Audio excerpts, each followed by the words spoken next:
Good morning, Professor Garlic. How wonderful it is to see you again, Lenora dear. Oh, here, you'll need these for today's class. A little treat for your auntie. Ah, hello. Class, please welcome the newest rose in our garden. We do look forward to growing together. How thrilling it is to have everyone back together again. This year will be filled with enchantment and excitement, but the most important thing cultivated in herbology is knowledge. The prudent herbologist is no more afraid of the venomous tentacular than the bouncing bulb. Now then, today we will be acquainting ourselves with the mellifluous tuber known as the mandrake root. Accio. Let's see if we can't make our fibrous friends a bit more comfortable, shall we? First, let's protect our ears.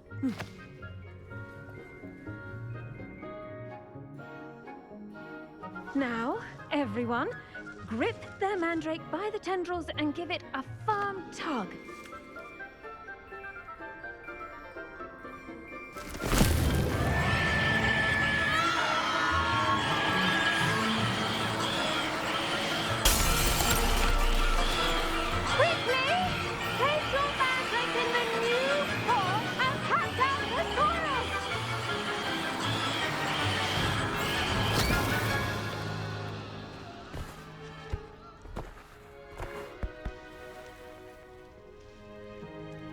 The soil should envelop the root like a warm, dirty blanket, putting the mandrake right at ease. Reparo! I'm very sorry about that.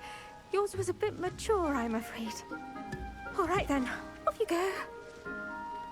Splendid work, everyone!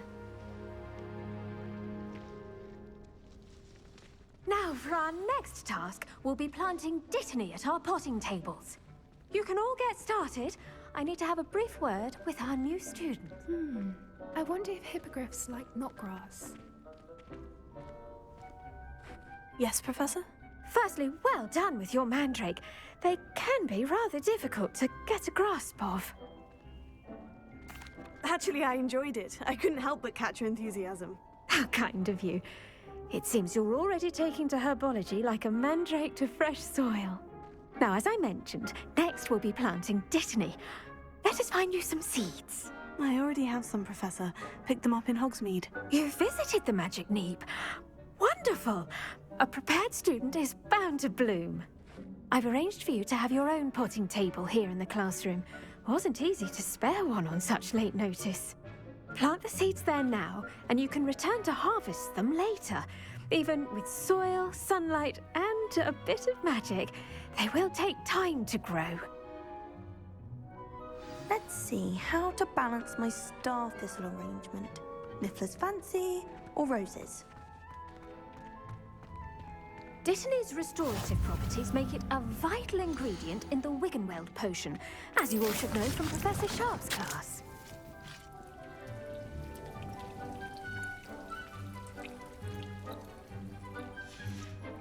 Well done! Once it can be harvested, your dittany will be ready to use in Wiggenweld potion. I'll let Professor Sharp tell you about that.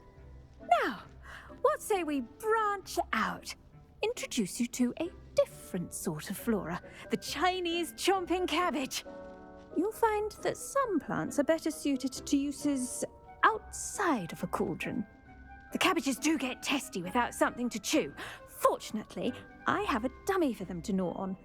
Here, dear, and let them have a good chomping.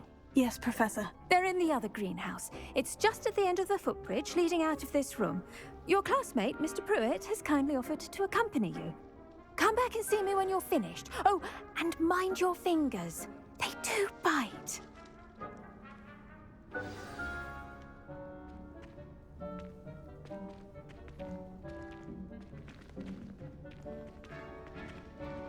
The best time to plant a seed is last season. The second best time is now. Hello. Saw you on your way to Hogsmeade the other day. Nice to meet you. I'm Leander. I'll be showing you the Chinese chomping cabbages. Up these stairs will take us there, but you'll lead. Nice work in Defense Against the Dark Arts, by the way. Excuse me? Your duel with Sebastian! And he's good.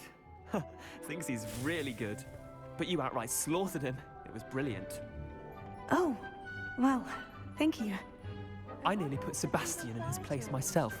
I mean, I would have, if Hecate hadn't stopped me. Didn't she stop that dragon skull from crushing you? Typical Slytherin trick, dropping a dragon skull on someone during a fight. We Gryffindors fight with honor. Here we are, home of the Chinese chomping cabbage.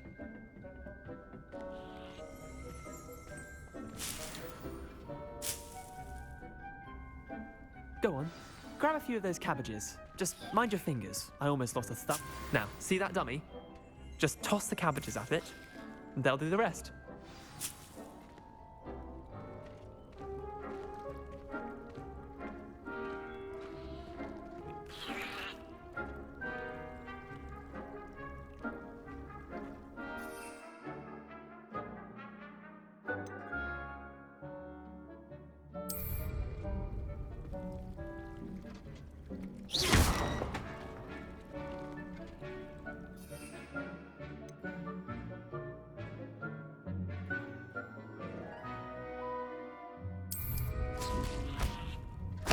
Look at that! They'll chomp on anything they can get their mouths on. Mum planted some in her garden last year to keep the gnomes out. Did save her the de-gnoming, but they left her honking daffodils in tatters. Vicious little bastards, aren't they? My kind of plants. Not like stupid booba tubers and bouncing bulbs. The kind of plants that'd have your back in a fight. Not saying you can't go it alone, but, well, imagine that wasn't a dummy. I suppose they could prove useful outside of the greenhouse. Nothing wrong with a bit of backup, even if it is from a cabbage. It's chaos out there. Trolls in Hogsmeade and such. You can't be above throwing a cruciferous vegetable if necessary. Dogweed and deathcap has more of them, if you're keen. Other plants too.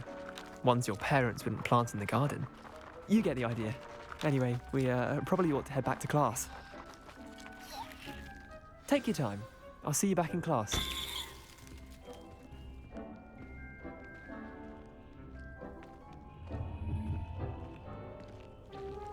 Revelio.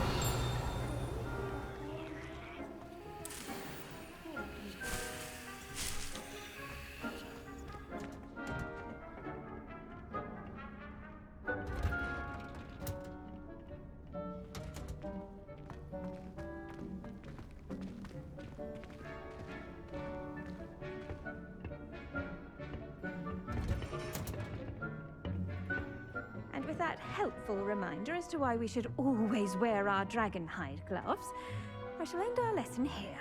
Terribly sorry, Mr. Clopton.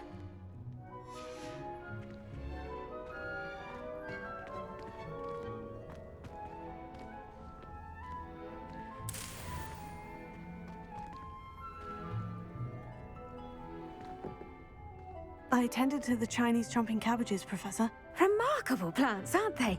I hope they weren't too much trouble. Oh, don't see any bite marks or missing digits. And good, as you do seem to be quite green-fingered. Oh, I'm eager to see your skill in the soil continue to blossom. Magical plants have so much to offer. I'm eager to learn more. I'm glad. Herbology is a bounteous subject. Tend to your garden, and it will tend to you.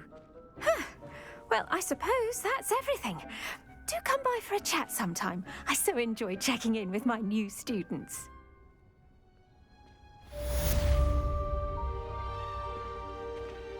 Those mandrakes are really relishing their new pots. Only cost me my damned hearing. To make anything grow, we must first understand it. That goes for plants as well as friendships. Kindness and concern are as necessary in the greenhouse as in the Great Hall.